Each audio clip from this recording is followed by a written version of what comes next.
My father farmed for 60 years, dry land agriculture in the Free State.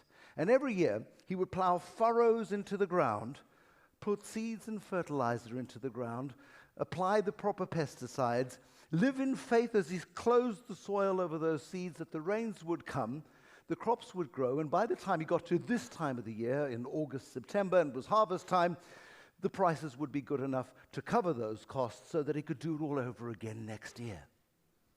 It was a deeply unreasonable expectation, but he believed in cycles and he believed in a return to sanity and normal even in times where things went awry.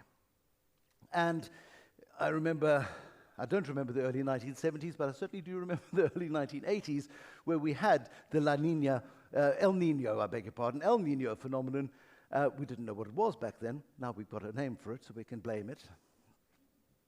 The El Niño phenomenon struck 1981, 82, and by 1983, many of our neighbors were no longer planting because they couldn't afford, they believed, to put seed into the ground.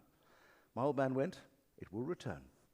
And in 1983, he replanted for a third time after putting on new patches on his pants after seeing the Standard Bank manager in town again and asking for more of a loan, which the Standard Bank manager fortunately gave. And it was at that moment that the rains did come, and they had a record harvest.